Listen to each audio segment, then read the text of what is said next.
Nous sommes donc au 60e cours du Shmirat HaLashon et là, nous allons parler du Lashon Hara dans les établissements scolaires. Bien sûr, les élèves souffrent très souvent d'un Lashon Hara des professeurs qui ont tendance, maintenant on peut dire que bien sûr, c'est dans un enseignement juif. L'enseignement juif, c'est quand même limité. Pour ceux qui ont malheureusement été dans des écoles non juives, en Chutz La'aretz, ont souffert beaucoup naturellement de cela. Le Rav Israël nous dit, un bon maître juge souvent utile de discuter des problèmes de ses élèves avec leurs parents, avec ses collègues et avec le directeur de l'établissement. À défaut de règles précises sur ce qui représente du Lashon Hara. C'est du Lashon Hara. Pourquoi ? On risque de faire preuve de trop de liberté et de s'autoriser à parler de n'importe qui avec n'importe qui, ou à l'opposé, de se conformer à une conception simpliste de la Shmirat HaLashon qui paralyse l'enseignement, détruit l'efficacité de la tâche. C'est-à-dire qu'ils se permettent tout, son professeur, alors ils se croient tout permis, de dire ce qu'ils veulent sur qui ils veulent. C'est du Lashon Hara. De façon générale, le chinour, c'est-à-dire l'éducation bien sûr, représente un objectif constructif. Comme le dit Rabbeinu, c'est uniquement chercher les points positifs. Et on comprend nous-mêmes pourquoi nous avons du mal à trouver nos points positifs. Parce qu'étant donné quand nous étions bien sûr enfants, au lieu de faire valoir nos qualités, souvent, ces professeurs, qui étaient pour la plupart débiles, faisaient valoir nos défauts, uniquement vos défauts. Ah, il est intelligent, mais il est comme ça. Ah, il est travailleur, mais il est comme ça. C'était impossible d'avoir un qualificatif uniquement positif. Et c'est pour ça que maintenant, nous avons tellement de mal à trouver en nous, en cherchant en nous nos points positifs. Parce que nous avons été bloqués à la base. Et donc, de façon générale, le chinour, l'enseignement, l'éducation, représente un objectif constructif autorisant à rapporter des informations péjoratives sur un élève, mais il importe de veiller auparavant à respecter toutes les conditions préalables, alors que ces professeurs-là, bien sûr, ne respectent strictement aucune condition. Dans ce domaine, il est particulièrement important de bien vérifier les faits, c'est-à-dire que si c'est dans une école juive, naturellement, alors c'est déjà limité. Et si c'est une école dati, alors c'est encore mieux. C'est encore mieux naturellement, parce que les gens qui vont juger les autres vont toujours essayer de les juger avec bienveillance. Et dans ce domaine, il est particulièrement important de bien vérifier les faits. Un enseignement qui joue les psychologues, comme c'est amateur, comme c'est souvent le cas malheureusement, qui se prend pour quelqu'un qui comprend quelque chose. Un enseignant qui joue les psychologues amateurs et diagnostique activement un problème ou un désordre quelconque chez un élève, sans aller au fond des choses, la plupart du temps, malheureusement, se rend coupable d'une négligence criminelle dont les conséquences peuvent être très graves, et c'est bien ce que je viens de dire. C'est-à-dire qu'il est en train de carrément détruire l'enfant par son jugement totalement faux. Donc il ne faut absolument pas les écouter. Quand c'est négatif, bien sûr. Donc se rend coupable d'une négligence criminelle dont les conséquences peuvent être très graves. Et là je lis le texte. Dans un cas semblable, faire part de ses impressions à une autre personne serait de la Otsa'at Shemra, c'est de la diffamation.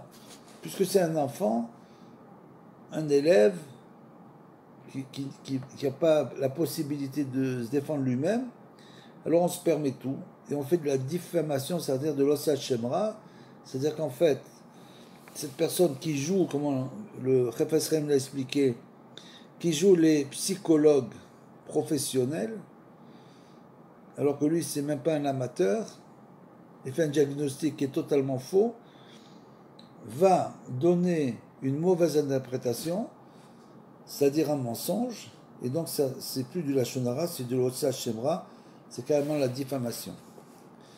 Malheureusement, certains élèves à problème ne doivent leur échec qu'à un étiquetage hâtif de la part d'un professeur qui n'a pas su les comprendre et a détruit leur image de marque aux yeux de tous ses successeurs. Une chose incroyable, incroyable. Comment un mauvais professeur, qui peut s'en prendre à une personne par exemple, peut arriver à détruire totalement l'enfant, et les parents vont croire ses paroles, et donc il va être étiqueté. Celui-là, par exemple, c'est un paresseux. Élève intelligent, mais paresseux. De quel droit ils se permettent de dire que cette personne est un paresseux? Parce que une mauvaise média, on peut l'avoir que si on l'a soi-même. Donc en fait, c'est le professeur qui lui-même est un paresseux. Il s'imagine que tous les gens sont des paresseux comme lui. Et c'est une chose. Vous vous rendez compte ce qu'il dit le Chafetz Chaim? Certains élèves à problème, qui ont donc des problèmes à cause de ça, bien sûr, ne doivent leur échec qu'à un étiquetage hâtif de la part d'un professeur qui n'a pas su les comprendre, qui a détruit leur image de marque aux yeux de tous ses successeurs. Ça peut être même dans les chivotes. Par exemple, un élève est étiqueté comme un élève qui ne comprend rien. Et souvent, les gens qui deviennent des érudits, c'est souvent des gens qui ont commencé comme ça et on les prenait la plupart du temps pour des gens qui ne comprenaient rien. C'est rapporté dans plusieurs histoires. Donc un enseignement valable. Si vos enfants sont dans une école qui les met en valeur, alors c'est une bonne école. S'ils reviennent contents du cours, de la journée, alors c'est une bonne école. S'ils ne reviennent pas contents, il faut tout simplement changer d'école. Il n'y a aucun autre moyen. Un enseignement, donc, doit faire tout son possible pour comprendre le comportement de tous les élèves et ne jamais les condamner hâtivement. Jamais. Le vrai enseignement, c'est uniquement de chercher les points positifs et à partir de là, de les élever. Tous les gens qui ont des problèmes, c'est des gens sur lesquels on a cherché les points négatifs pour les faire descendre. Il est essentiel que l'élève se sente suffisamment à l'aise pour pouvoir sincèrement dire à son maître ce qu'il ressent avec respect, s'entend. C'est une chose, par exemple, quand Galout était totalement inexistante. Là-bas, c'était pas l'enseignement, c'était la tyrannie. Regardez ce qu'il nous dit le Chafetz Chaim. Il nous dit une chose incroyable qu'on a déjà lue. Ce professeur-là, il se rend coupable d'une négligence criminelle dont les conséquences peuvent être très graves. Vous voyez, c'est-à-dire qu'il faut comprendre que l'élève va être touché extrêmement profondément par ce qui va se passer. Et donc, la normalité, ça serait que l'élève soit suffisamment à l'aise, c'est-à-dire qu'on le met à l'aise, pour qu'il puisse parler et dire ce qu'il a envie, pour pouvoir sincèrement dire à son maître ce qu'il ressent, avec respect. De la même manière, un cours de Torah, on doit être totalement à l'aise pour que l'enseignant du cours puisse entendre et écouter absolument tout ce qu'on a à lui dire. Celui qui écoute un cours de Torah n'a pas à réfléchir pendant une demi-heure s'il doit poser une question comme ça ou comme ça. S'il réfléchit, il ne se pose pas la question justement, ça veut dire justement alors qu'il y a un problème au niveau de l'enseignant. Naturellement. Manque d'humilité de l'enseignant. Comme c'est souvent le cas des professeurs, des maîtres, etc. C'est très rare, bien sûr, qu'on ait vu des élèves, en tout cas en Khous l'arrête, arrêter le maître et lui dire ce qu'il ressent.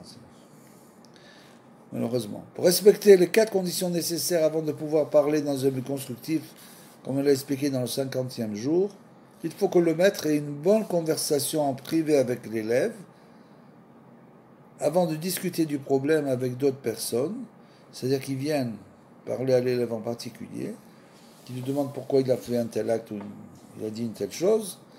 À ce moment-là, l'élève se sent suffisamment à l'aise pour s'expliquer et dire oui, oui, c'est à cause de ça et de ça. Et ça s'arrêtera là.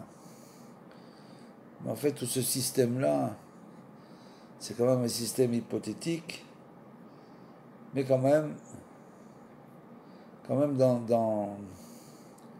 y a certaines écoles, justement religieuses, où, par exemple, je vous donne un exemple, les élèves peuvent parler entre eux pendant le cours.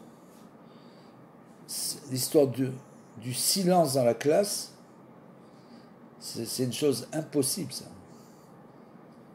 Là, l'enseignant n'est plus un enseignant, mais un despote.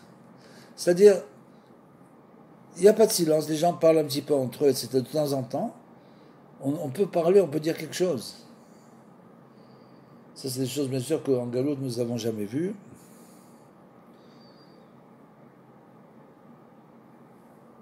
Donc, on le répète, il faut que le maître ait une bonne conversation en privé avec l'élève, qu'il soit quelqu'un d'ouvert, qui accepte les élèves tels qu'ils sont, regarde leurs points positifs et les aide à s'élever, bien sûr, avant de discuter du problème avec d'autres personnes, à moins qu'il y ait de craindre un danger sérieux et imminent, c'est-à-dire s'il y a un danger, alors là, ils peuvent en parler à d'autres personnes pour prendre conseil. C'est pas pour critiquer l'élève, c'est uniquement pour prendre conseil.